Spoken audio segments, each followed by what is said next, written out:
The thing about the Hudson that amazes me the most is that coming down from the Adirondacks and then winding its way through all our communities and through one of the biggest cities on earth is this true wilderness.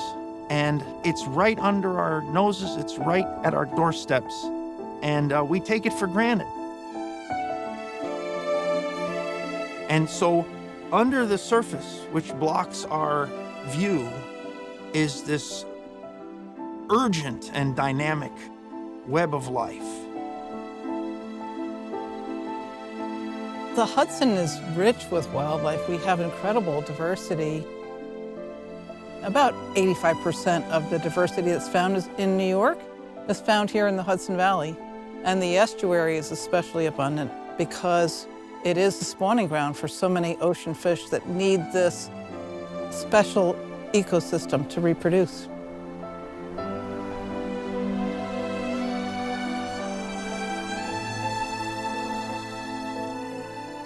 Every fish has a story to tell. And we have 228 different species of fish. They all have come from a different place. They're all heading to a different place. Some are native, some have been here since the first of us were here. Some travel great distances, 1,000 miles in their lifetime. Some travel no more than within 100 feet of the shoreline where we catch them. Every fish is unique, and that is really the story I'm trying to tell.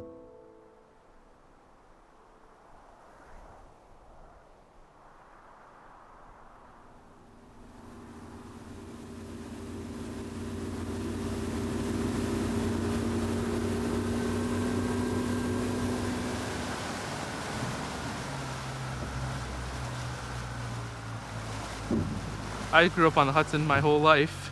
I was on a boat when I was 3 weeks old, and I did not know that sturgeon were as abundant in the Hudson until I started working at the DEC. The Hudson River Fisheries Unit, which is what I'm a part of, is tasked with monitoring anadromous fish populations. So there are fish populations that spend the majority of their time in the ocean, but use the Hudson River to spawn. So the species of fish that we work with in the Hudson are American shad, striped bass, river herring, Atlantic sturgeon, and then we also dabble a little bit with short-nosed sturgeon, which is the other species of sturgeon in the Hudson. And today we're going to go out and try to catch some juvenile Atlantic sturgeon.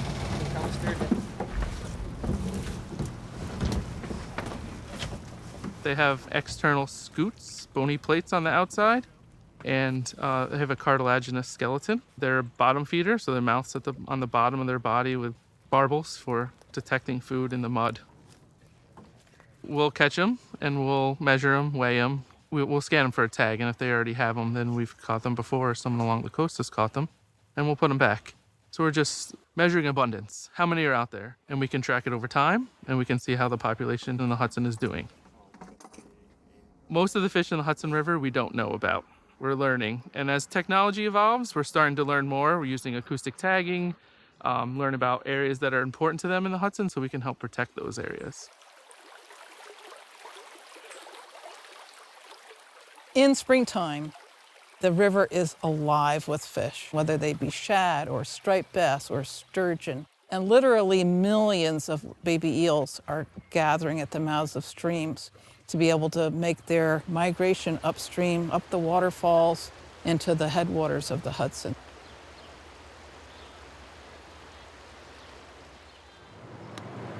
Can we get those guys?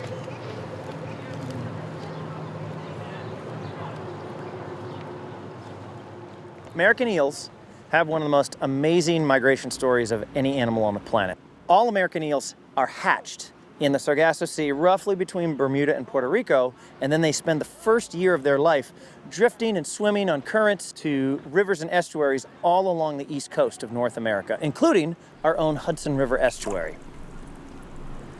The glass eels come up into the estuary, and then many of them even continue into freshwater creeks like the Fallkill behind us. Those glass eels will become elvers, transform into yellow eels, and live in these tributaries, even ascending up into headwaters of the watershed, and they'll live here for 5, 10, 20 years. So we're going to count them as they fall.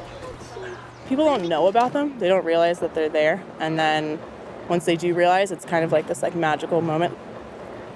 The first time that somebody looks into a net and like sees a glass eel is really exciting.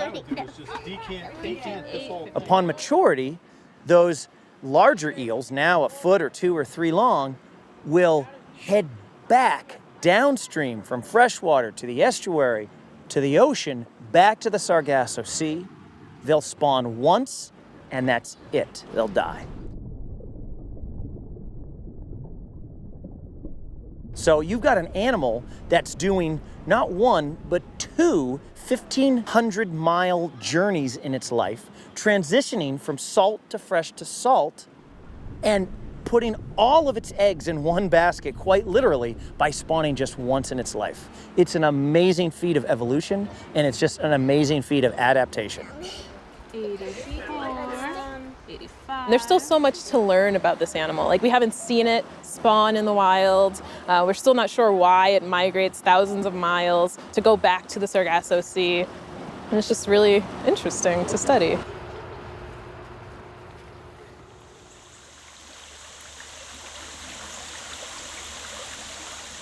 We're in the Black Creek in Ulster County.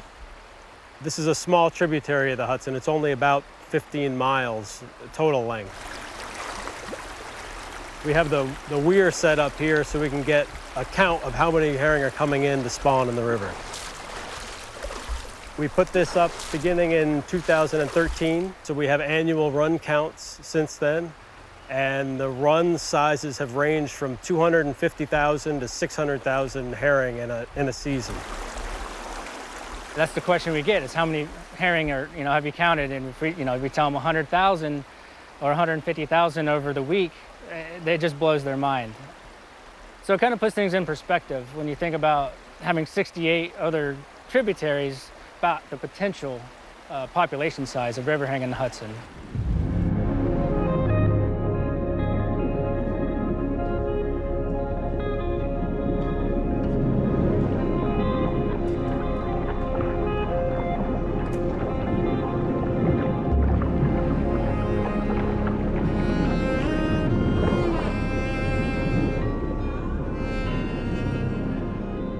They're heroes.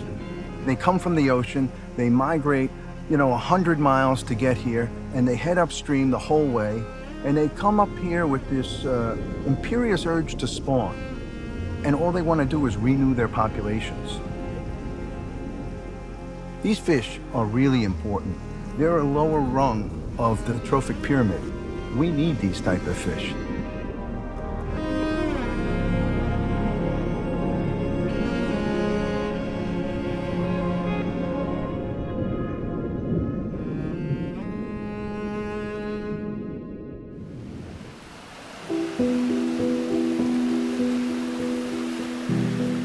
The Hudson once had a thriving commercial fishery with fishermen fishing all the way from New Jersey opposite Manhattan right up to Albany, catching shad and a host of other species, including striped bass and sturgeon and some of the resident species. 100 years ago, even 50 years ago, you would have seen the Hudson River lined with fishermen. Every place you had a port, every place that you had spawning habitats, you would be finding fishermen.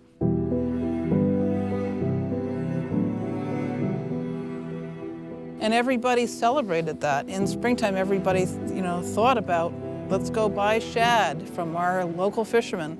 Let's get some shad roe. My son and I were commercial fishermen for shad for a long time, and all of us use very low-tech equipment, a net and a boat. You throw your net, if the fish is there, you get them, otherwise you don't. But go offshore in the open ocean, the open sea, and the technology there was amazing. They were using spotter planes and fish finders, and the fish just never had a chance. And many of the fish that would end up spawning in the Hudson never made it back here. They were intercepted.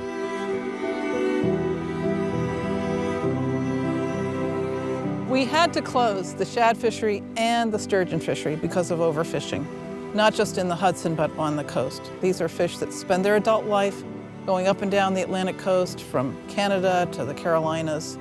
And so they're caught not only in the Hudson, but they're caught out in the ocean and in other estuaries. So overfishing for both these fish, unfortunately, made it necessary for us to close those fisheries.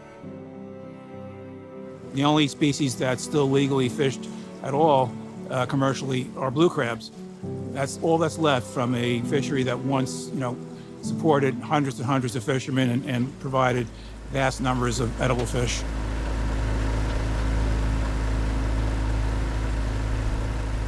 The blue crab and the river herring are the only two species that you can catch for sale. We lost the shad, we lost the striped bass, so any day now we're gonna lose the fishermen, as far as endangered species. What I'm trying to do, along with actually catching them and selling the crabs, is to keep the tradition alive, so that it can be passed on.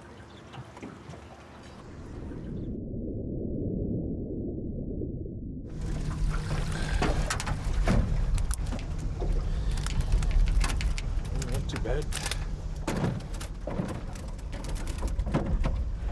This is a terrific example of a Hudson River blue crab.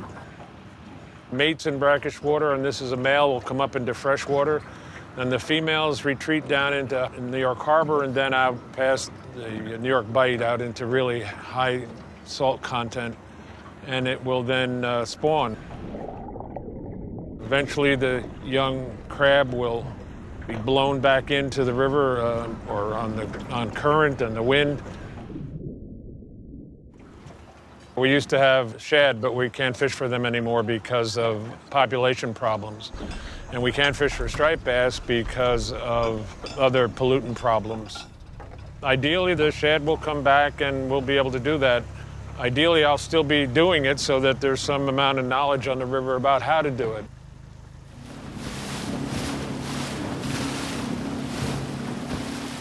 A juvenile sturgeon, Atlantic sturgeon, will stay in the Hudson for 3 to 5 years. And they spend the majority of their time in the highlands, which is a deep section of the river, or in Havishar Bay. And then when they leave, they go out to the ocean, and they spend the majority of their life until they're ready to spawn out in the ocean, moving up and down the coast. They move back into the river in May, early June, to spawn, and then leave after they're done spawning. So they're between 6 and 8 feet, and the weight is about 100 to 150 pounds a piece. And some days we catch 14 of them, and some days we catch, a couple. The staff, it's one of the things the staff really like to do. I think just because they're large and they, live right here in the Hudson, and most people don't know. Historically, fish got that large in the Hudson. There's some records of fish being 14 feet long, but now that they're protected along the coast, they have a chance to grow large again. So that's great.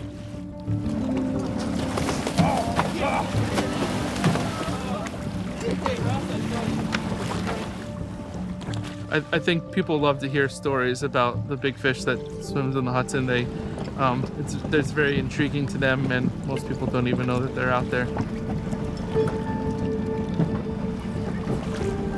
We're gonna put it on the floor, try to get a weight from it. Hopefully the scale's working. And then put it up in the sling, so it'll be up.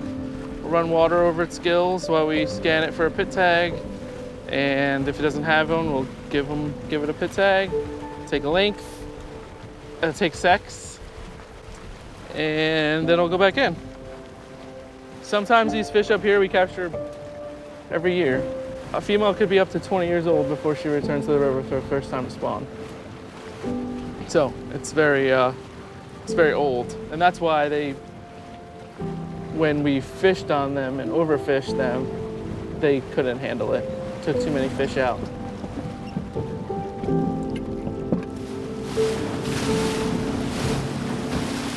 The New York DEC is working on one end of the spectrum with the adults, and our focus is on the other end of the spectrum at the early life stages. Between 25 and 40% of their body is gonads, is egg. If you can imagine, it's a 200-pound fish.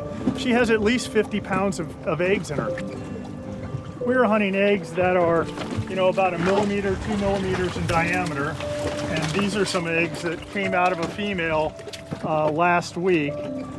So this is prime caviar here, hundreds of dollars an ounce. So this is what we're looking for on the egg pads. We tag these fish in Delaware, off the coast of Delaware. They come up here to the Hudson, and then after the spawning season here finishes, they turn around and they go south again to the Delaware. They come down to the mouth of the Delaware Bay. And in the wintertime, they go down to Florida. And then they come back up. We have image sturgeon that are twice the size of the ones that you were seeing. So yeah, 14 feet long. There's definitely more fish here on the Hudson than there are in other systems like the Delaware. And it's a beautiful river. I mean, it truly, I think a lot of people in the city and in other parts of the country don't know how nice it is. I mean, it's truly one of our nation's treasures.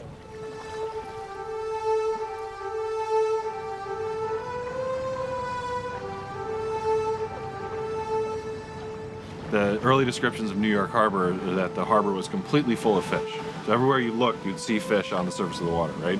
And that minutes could go by when you couldn't see the sky because of all the birds flying over your head. And like that type of abundance doesn't exist anywhere on Earth anymore because it's all been removed by humans. But this place used to be one of the most bioproductive and abundant places in the world, and oyster reefs played a big role in that.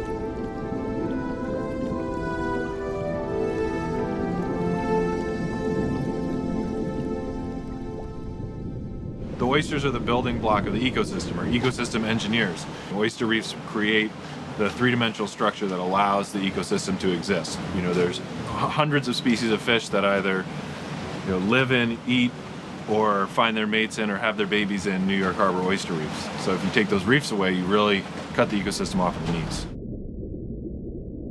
You know, oysters are designed to be prolific. An adult female oyster can produce up to 25 million eggs. They're also protandric hermaphrodites, so they'll switch sex year to year.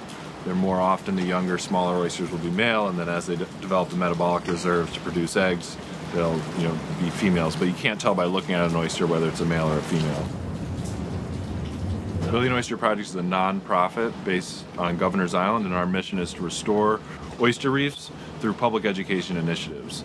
So we think that restoration without education is fleeting, and that if we want to truly improve outcomes for the natural world and for public school students, we should be training public school students to restore the environment around them.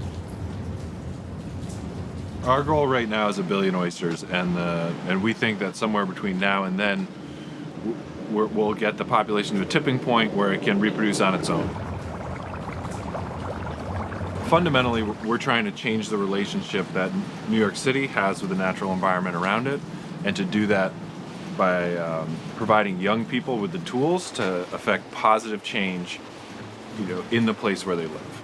And so the most exciting part of this work for me is really watching young people, harbor school students, our middle school students, interact with adults who sort of enter into that interaction assuming that they're talking to someone who doesn't know what they're talking about, and then watching the change come over the adult as they realize that the 10, 11, 12, 15, 16-year-old they're talking to knows way more than they do. That brings me a lot of satisfaction, seeing young people as experts, affecting positive change, and then leaving and going about the rest of their lives knowing that through their actions and through their learning and through their school, they can make the world a better place.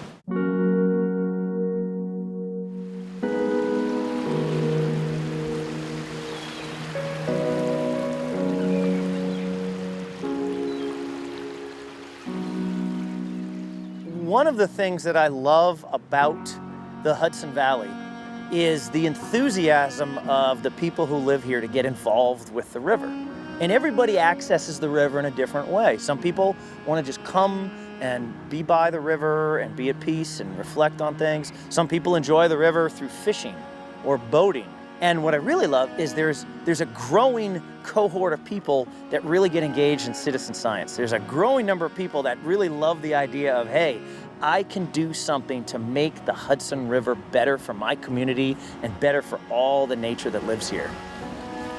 For several summers, one of the things we've been trying to do is have this great Hudson River fish count, which is a chance for people to get down to their local waterfront and to see some of the amazing creatures that live down there. Here in the Hudson, in the shallow waters, in these shorefront communities that have this rich cultural history, but also a rich biological history, rich natural history. So the idea of the fish count is for people to come down to the river and either pull a net or check some fish traps, have some guided education programs, and to really get their feet wet in exploring the Hudson River and the wonderful animals and plants that live there. Make sure you grab fish with wet hands. That's an important piece. And then some things like this guy, you have to be a little bit careful of because it's got pinchers. Okay? So let's get these fish out of this net.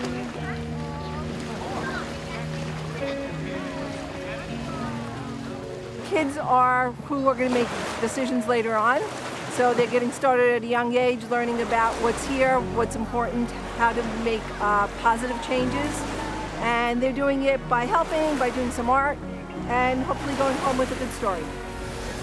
It's our learning process of how to embrace the nature we have here. And now that we're realizing more and more our impact, we can continue to work with nature.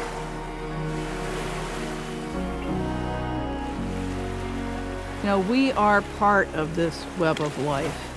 Humans, fish, the wildlife, the birds, we all thrive when each one of us is doing well. You can't have thriving human populations. People won't do well if the ecosystem isn't doing well. The ecosystem is what gives us clean air. It's what gives us clean water. It's what gives us food. But all these pieces have to fit together.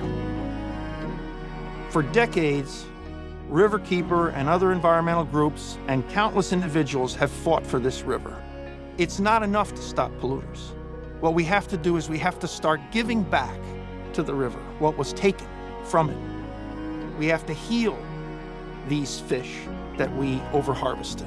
We have to restore their abundance. The future of this river is entirely in our hands.